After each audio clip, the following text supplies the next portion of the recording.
obrigado pela apresentação.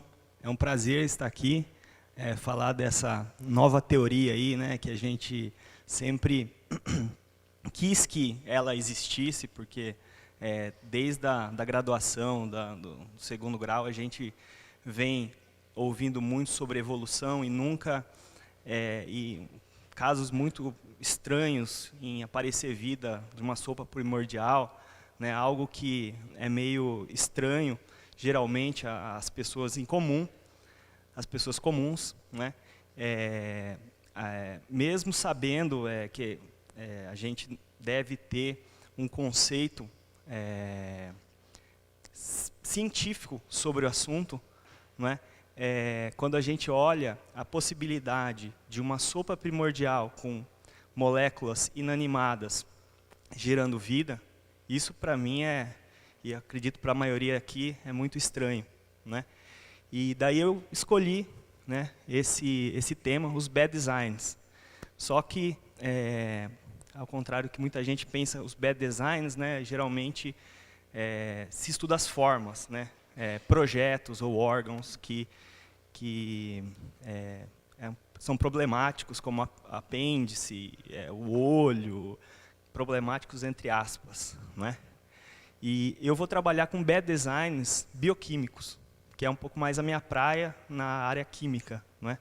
Então, primeiro eu vou falar um pouquinho de origem da vida, como todo mundo, né, falou já, mas falaram da parte de bases nitrogenadas, falaram um pouquinho sobre aminoácidos, né?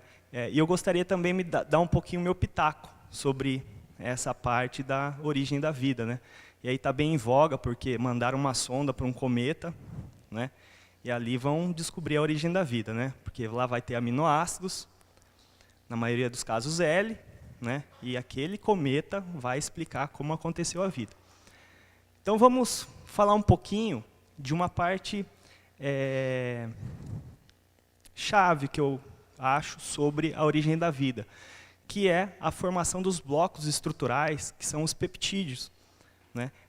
Além dos ácidos nucleicos, né, agora falaram que o mundo do RNA acabou, né? É impossível, agora vamos para a proteína, né? Então vamos para peptídeos, né? Que provar também que é impossível fazer peptídeos, certo? Então, assim, os aminoácidos, eles são formados de ácidos carboxílicos e aminas, e esses aminoácidos eles devem se juntar, formando uma ligação amida. Uma ligação amida, que é muito forte, né? E assim por diante vai acontecendo essas reações até que você forme peptídeos maiores e proteínas, não é? Tem um artigo muito interessante de Martin Bruce, né, que ele discute essa possibilidade de haver a formação de peptídeos a partir de aminoácidos, né? E ele chega na seguinte conclusão, que isso não é possível. Tá? Por quê? Assim como o Kelson falou, né, ΔG maior que zero não é proibitivo pela segunda lei da termodinâmica. Valores de ΔG acima de 5, 14, isso para alanina. Aí, dependendo de outros aminoácidos, isso pode ser aumentado, né? E, obviamente, foi descrito aqui que pode haver as reações laterais e assim por diante. Tem várias falhas na formação de peptídeos numa sopa primordial, né? E para acontecer realmente essa união entre aminoácidos, né, a gente precisa, para vencer essa lei da termodinâmica, a gente precisa de uma força externa. Tá? Você precisa de uma força externa para que essa reação ocorra. E é assim no laboratório de síntese orgânica. Tá? Não é fácil sintetizar um peptídeo, né? Uma mente inteligente. Eu acredito que nós somos inteligentes, certo? E em 2014, o cara precisa 1 mês dentro de um laboratório para sintetizar um peptídeo de 6 aminoácidos. É algo muito complexo, certo? E aí, me falar que isso aconteceu numa sopa primordial, me é muito estranho. né? E a gente sabe que quimicamente, pela lei da termodinâmica, isso é impossível. Tá? A TDI usa, né, para explicar esse fato, para um mecanismo guiado, né, ou inteligente para gerar um sistema vivo funcional. Tá?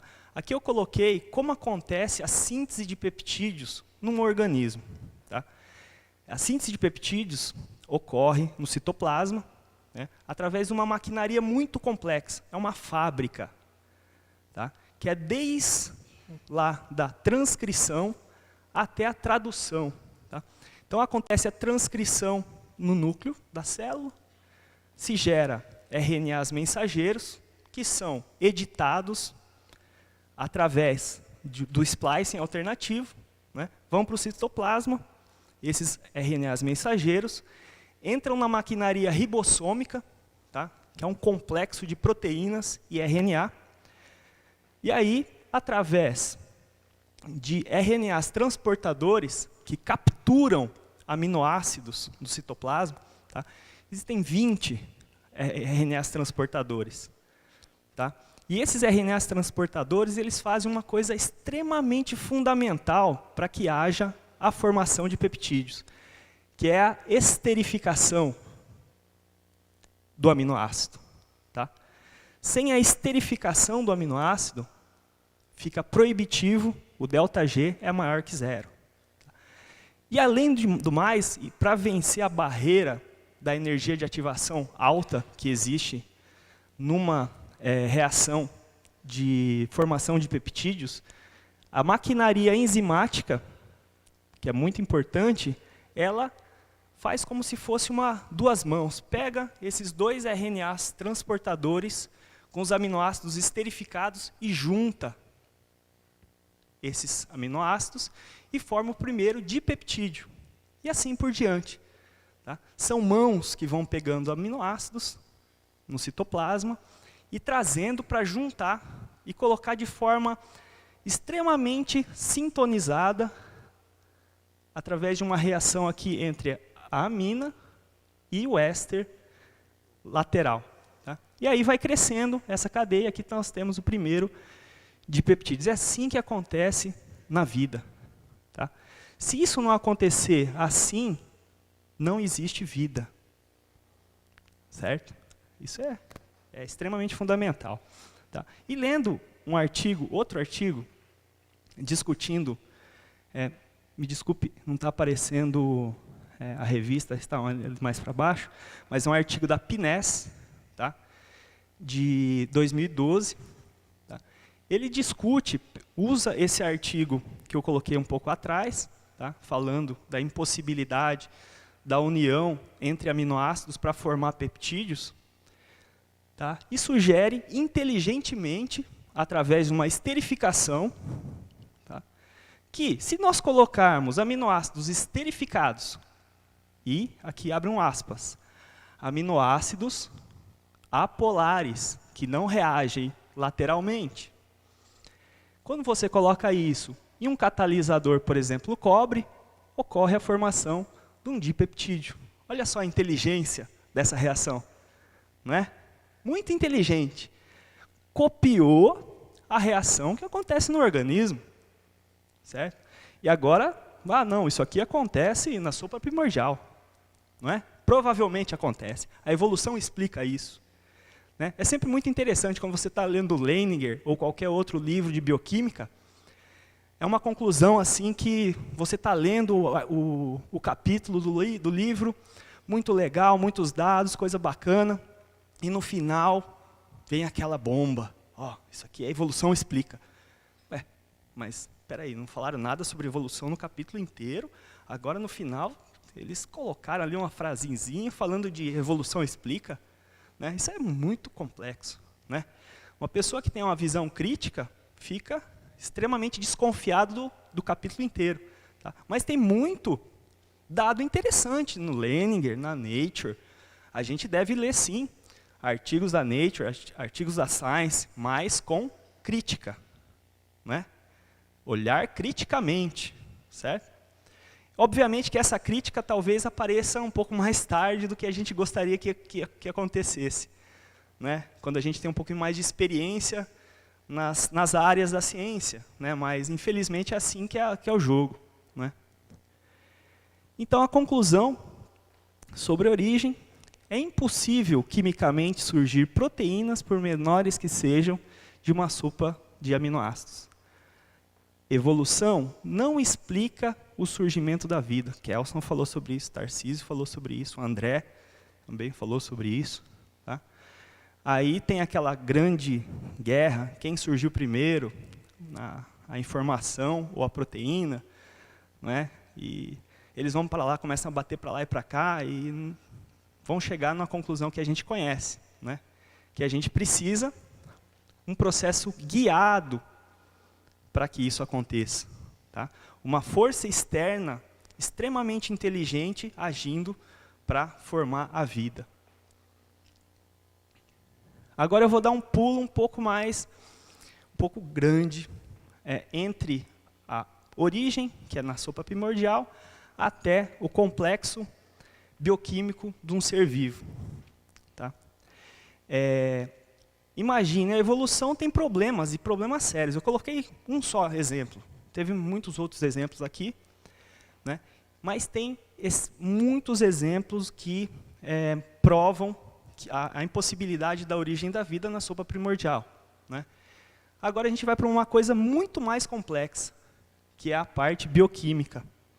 Tá? A parte bioquímica, o metabolismo nosso, ele é feito de milhares de proteínas, milhares de compostos químicos, todos equilibrados,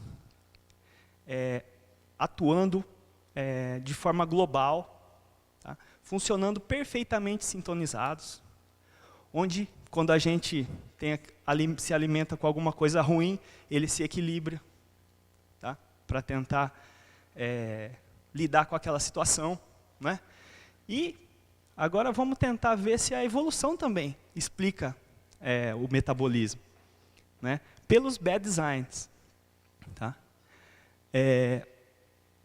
Então, a gente sabe que não existe evidência a favor da origem da vida pela evolução química, muito menos como chegamos ao nível de complexidade bioquímica dos organismos vivos. E a TDI defende que uma mente inteligente tenha feito isso. Muitas pessoas falam, mas é muito simples você explicar isso pela TDI. Tá? Mas qual que é o problema de ser simples? As teorias mais simples são as melhores. Certo? A gente sabe disso. Quem estuda física sabe que as leis mais simples são as mais fortes. Não é? Não é assim que funciona? Tá? A termodinâmica, apesar de ser matematicamente às vezes complexa, é uma teoria extremamente simples, com uma base muito simples de se entender. Né? E aí, obviamente que facilidade ou dificuldade, beleza, a gente tem essa teoria e a gente vai defendê-la mesmo sendo simples. Né? Tá? Eu vou falar um pouquinho de mutação genética. Né? Eu trabalho um pouco com erros inatos do metabolismo, né? E surge muito, eu leio alguns artigos falando de mutações gênicas, né? E que mutações gênicas é a chave da evolução. Né? Então, ocorreram mutações durante a evolução de micro-organismos, né? E que essa mutação fez com que organismos tivessem vantagens sobre a outra população. Né? Aí, eles falam o seguinte, que o processo natural não guiado pode gerar complexidade ou erros. Aí eu me pergunto, eu nunca vi nenhum artigo ou qualquer coisa na literatura bioquímica mostrando aumento de complexidade ou uma melhoria na maquinaria dos seres vivos. Eu só vi erro até hoje na mutação. Tá? Eu vi câncer, né? Erros inatos do metabolismo, que é horrível, certo? Muitos erros na mutação que são ruins. A gente não vê ninguém aí do universo Marvel, né, andando por aí. Tá? Não vi o Wolverine, não conheço. Tá? É tudo fantasia. Tá? Fantasia, como eles adoram fazer. Tá? Eles colocam nos artigos fantasia, gente. Eles não discutem dados. Quando eles começam a discutir dados, aí a gente tem a nossa vantagem. Certo? Porque a gente estuda dados científicos. Tá? A explicação da ADI, por ser um processo guiado, gerou-se complexidade. E com o tempo, essa maquinaria vem sofrendo danos, erros. Essas falhas passam de pais para filho, piorando o código genético com o tempo. É isso que acontece, gente. A gente tem que ser realista. Né? O organismo, nossa maquinaria, está decaindo. Tá? Existe um artigo falando sobre o número de mutações de pai para filho. Isso vai aumentando. O código genético meu é pior do que o meu pai, que é pior do que o meu avô. Né? Se a gente usar a teoria do uniformitarismo, certo? A gente vê muito bem que, se hoje a gente tem um código genético pior do que os nossos pais, nossos avós, né? E o presente é a chave do passado, provavelmente nossos ancestrais, vou dizer até talvez fosse perfeito. Nosso ancestral humano, né, fosse um ser perfeito. Tá? Aí, obviamente, tem os efeitos antrópicos. Existem, hoje em dia, o que mais causa câncer são pesticidas. Né? São todos, na maioria, causados pelo ser humano mesmo. Né? Olha aí, aqui está um mapa metabólico. Tá, eu tive dificuldade de colocar algum que desse para a gente ler de forma clara. Né? Esse é o nosso metabolismo. E você imagina que os evolucionistas têm problemas para explicar a origem da vida. Né? Que tem alguns compostos químicos simples. Né? Agora, você imagina isso aqui. Aqui tem milhares de proteínas regulando, milhares de compostos orgânicos. Tá? A gente aqui tem ciclo, tem a parte da glicólise, ciclo de Krebs, ciclo do ácido cítrico, né?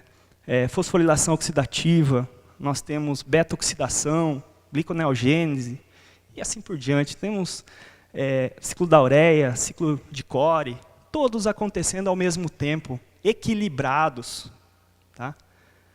E agora eu olho para isso aqui. Como é possível um negócio desse funcionar, gente? Né? E não que, não, isso aqui é defeituoso, alguma criança, alguma pessoa vai ter um problema com isso aqui. Não. É difícil de entender como isso funciona. É muito complexo. Tá? Então, olha só. Aquele ciclo, aquele mapa metabólico, né, tem funcionamento imperfeito. A gente sabe, de dados científicos, que em humanos, a cada 1000 nascimentos, nós temos uma criança que nasce com defeito genético. Tá? Que são detectados pelo teste do pezinho. Tá? Agora, hoje em dia tem o teste do pezinho expandido, que consegue analisar mais doenças. Né? Que aí, através de alimentação, você pode, muitas dessas doenças, não terem problemas para a criança. Tá? E assim, geralmente esses erros ocorrem em um desses mecanismos metabólicos: glicólise, ciclo de Krebs, fosforilação oxidativa, via das pentoses, ciclo da ureia, beta-oxidação e gliconeogênese. Tá. Então, lendo um artigo no PNAS de 2012, né, um artigo que me deixou estupefato. Né? Falando de religião, falando de... Eu falei assim, o que uma revista científica vai ficar discutindo religião, né, para falar mal do TDI? Né? E a gente que se esforça, trabalha na bancada, com ciência, aí vem alguém falando em religião, né, para falar mal do que a gente está observando nos dados científicos, que foi uma mente inteligente que fez aquilo. Né? E aí usa isso, e usa, por exemplo, esses erros metabólicos como um problema para a TDI. Tá? Não é um problema, isso é um ponto de vista, gente. Tá? É um ponto de vista. Tá? A cada 1000 nascimentos eu tenho um erro, isso significa quantos por cento de erro? 0,1%. Para mim, 0,1% é bacana. Legal, não é ruim não. Tá? Para aquele metabolismo, para aquela complexidade, eu acho que está ótimo. Tá? Então, assim, isso prova a inexistência de um designer, esses defeitos genéticos. Tá? A gente fala o seguinte, que a maioria deles causadas por problemas antrópicos. E maquinaria metabólica, talvez que a gente sabe que é imperfeita e que um dia foi perfeita. Agora vamos falar um pouquinho de outro problema que os evolucionistas usam muito para falar mal da nossa teoria que a gente defende, né? Que é o DNA não codificador que o André falou. Saiu vários artigos, um deles na Nature também, né? The Brave New World of RNA. Né? Ali ele explica, obviamente usando o projeto ENCODE, né? Que 85% do DNA sim é útil, né? Que existem microRNAs e RNAs de cadeia longa que servem na regulação de síntese proteica, né? E que esse problema que a gente tinha com o tal DNA lixo, que era o DNA não codificador de proteínas, ele serve para regular a produção de proteínas. Tá? E muitos estudos estão feitos, muitos esforços para determinar outras funcionalidades que não se sabe ainda. É um campo novo dentro da ciência da bioquímica, que está sendo estudado. Aí está o cientista, um dos principais, que estudam o DNA não codificador, o tal DNA lixo, que tantos evolucionistas clamaram como sendo prova da evolução. Né? Lixo que foi deixado para trás durante as etapas de seleção. Não é? E esse DNA lixo, por exemplo, eles clamam que em procariotos a existência de DNA lixo é quase inexistente. Tá? A maioria do DNA codifica proteínas. Tá? É um DNA simples, circular. E em eucariotos, né, a maior parte não codificava proteínas. Então, é óbvio dizer, né, que se os procariotos são evolutivamente, né, menos complexos que os eucariotos, né, que esse DNA lixo esse DNA que são os introns, né, eles simplesmente, né, eles são lixo e não servem para nada, e isso aconteceu por causa da evolução. Né. E agora, ele não é mais chamado de lixo, mudaram a teoria. Né. Então, isso acontece recorrentemente. Né. Chega num ponto que não dá mais para explicar a evolução, eles simplesmente mudam a ideia, e uma coisa que era a favor deles e contra o DI, eles colocam, não vamos mais falar sobre isso. Né? Vamos mudar de assunto. Outro caso é a redundância dos códons. Né? A gente sabe que a gente precisa de 3 bases nitrogenadas para codificar um aminoácido. Certo? Então, o que o organismo fez? Né? A evolução fez, a evolução não guiada, né? Ele fez 64 códons. Nossa, que excesso de informação. Códons degenerados. Isso aí, nunca uma mente inteligente faria um negócio desse. Por que fazer 64? Podia fazer 20 sendo inteligente, não é? Uma mente inteligente, então faria 20. Tá? Mas daí a gente nunca tinha resposta. Né? A gente falava, não, isso aí tem função. Deve ter função, não foi descoberto ainda. Não é? Aí surgiu um artigo de revisão em 2014, juntando vários artigos que apareceram na bioquímica. Tá? E mostraram que a redundância do código genético, ele dá a pausa traducional. Pausa traducional. O que significa isso? Tá? Isso mostrou que esses códons, esses 64 códons, são úteis na tradução. Tá? E como eles são úteis? Veja bem, na serina, nós temos 4 aqui, mais 2 aqui. 6 códons que codificam a serina. Né? Nossa, que absurdo. Uma mente inteligente faria um só e pronto, acabou. Né? Mas não, eles descobriram o seguinte, gente.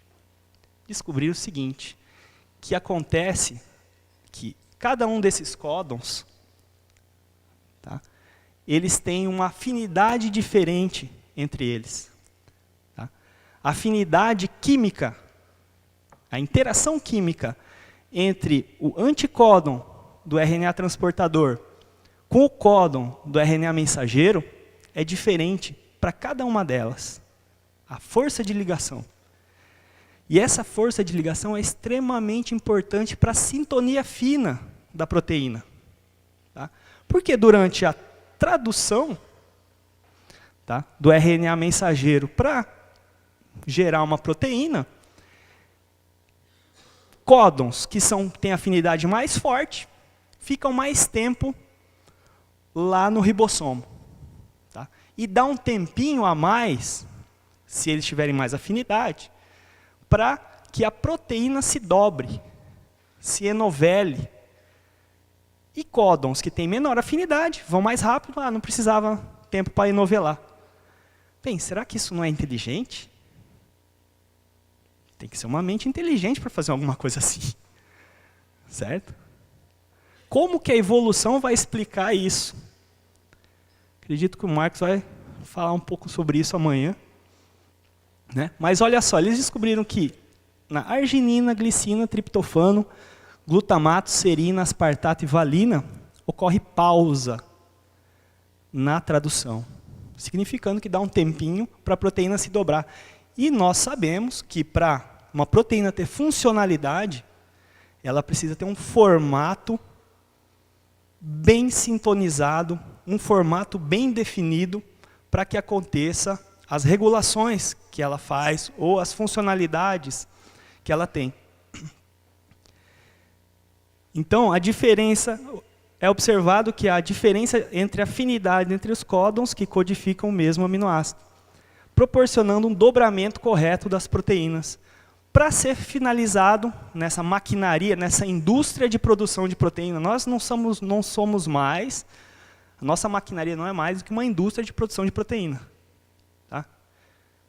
E, no final, tem uma prensa, que é a chaperonas, entra lá a proteína, que está meio já dobrada, tá, com uma certa funcionalidade, entra lá na chaperona chacoalha aquela proteína, não é? E sai a proteína funcional, bonitinho. Tá?